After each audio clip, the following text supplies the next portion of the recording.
Hey guys, welcome back to my channel. Now if you're new around here, I'm Nima. I'm a corporate executive with over 15 years of experience in both sales and finance. My videos break down complex financial concepts to help you on your financial journey, whether you're just starting out or if you're already a seasoned pro. So thanks for clicking in, and let's jump into today's topic, which is 8 ways to save money on a low income. Guys, let me just start off by saying you can absolutely trim your expenses and boost your savings if you don't currently have a high income, or at least an income that you can splurge without thinking twice about your purchases. Now, I'm here to guide you through those practical strategies step by step. It's really just a frugal minimalist's outlook that really helped me when I was in my early 20s, not really making much money and just still in school. So guys, sit back, relax, and let me dive into these 8 different approaches.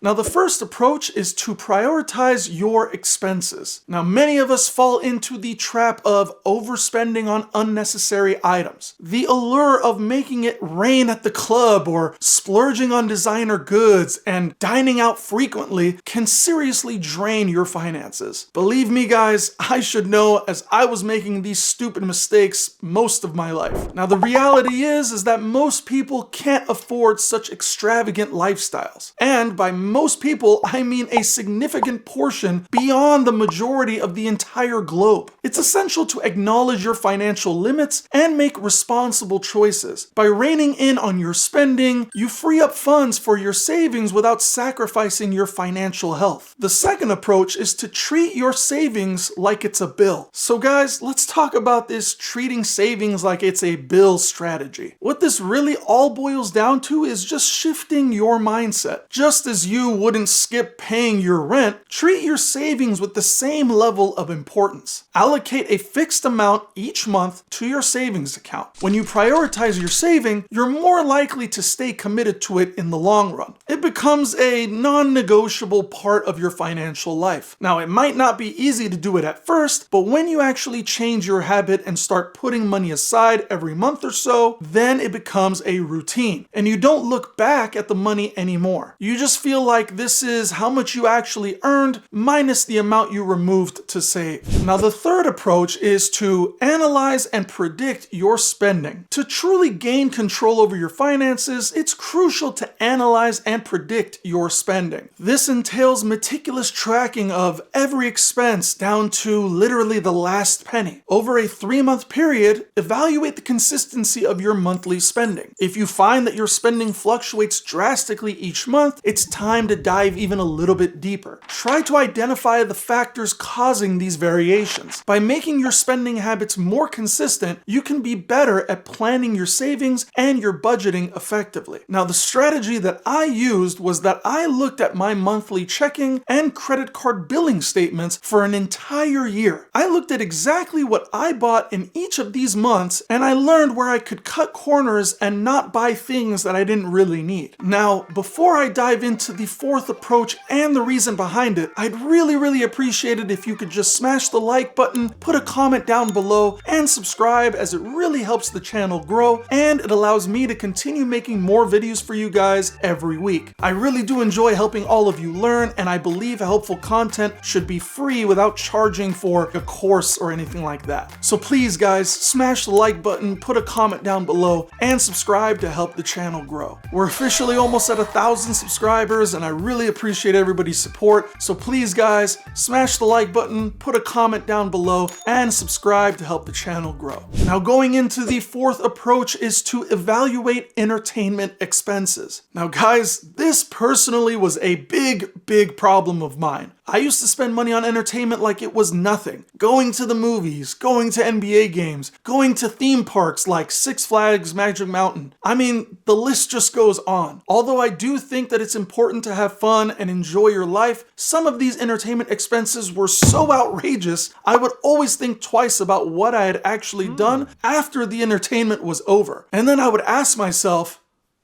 why the heck did I do that? Seriously guys, entertainment expenses can be a hidden sinkhole for your finances. This strategy involves taking a closer look at your subscriptions too. Many of us have multiple streaming services, premium cable packages, and various subscriptions that eat into our budgets every single day. It's time to evaluate each of these entertainment sources' value. If a subscription isn't delivering you joy or entertainment that matches its cost, it's time to cut it loose. Again, it's important to have fun, and I can't stress that enough. You should still enjoy your life, but these simple steps can at least help lead to substantial savings without sacrificing much. Now, the fifth approach is to find cost-effective alternatives for services. My next tactic involves seeking cost-effective alternatives for services that you use regularly. We're talking about your internet connection, cell phone plan, gym membership, TV subscription, and more. Take the time to research lower cost alternatives and compare them to your current services. I'm telling you guys, I lowered my gym membership from $30 a month to just $8 a month by switching gyms. I was able to reduce my cell phone plan from $180 to $120 a month by switching service providers. I even called my TV provider and explained my frustration about how expensive the monthly cost was, and just so that they wouldn't lose me as a customer, they lowered my TV service bill from $200 to $110 every month. Now, in just those 3 examples, that helped me save over $170 a month that I now use to buy more dividend stocks with an 8% annual yield return. All these examples and more can provide substantial savings without compromising your quality of life. The only thing you really have to do is just set time aside, literally just one day to do it all. Trust me guys, it's worth your time. Now, the 6th approach is to analyze and lower your transportation expenses. Now, transportation expenses can be a significant portion of your budget, especially if you own a car. Even the famous Neil deGrasse Tyson explains that the car is the least used, most expensive asset we own. You drive it to work and you drive it home, and maybe you drive it somewhere in the weekends. Take that total hours and divide it by the 168 hours in the week. You're using the car for like 10% of your life. And it cost you $40,000 and just sitting there? And if you think about it, guys, he's absolutely right. Most of the time, your car is just sitting there on the driveway, just parked. I mean, there are literally days we don't even drive our cars, and that's just, again, sitting there. And it's a $40,000 item that's essentially just collecting dust. So to save more, try and scrutinize your monthly transportation spending, since you have no choice but to have this car. This includes things like your gas, insurance payments, and maintenance costs. Evaluate each expense individually and seek ways to lower them as much as you can. For example, you can use apps like Gas Buddy to find cheaper fuel, shop around for more affordable insurance plans between vendors, or consider a more fuel-efficient vehicle in general. By taking control of your transportation expenses, you can save hundreds, if not even thousands of dollars annually. Now, the 7th approach is to avoid impulse buys at gas stations. Now guys, I had said this in one of my other videos before, and I stress that you should use this strategy to address those tempting impulse buys that we often make at gas stations. For me, this was about spending $3 or more just on water bottles, and I almost used to do this every single day. And listen, I get it.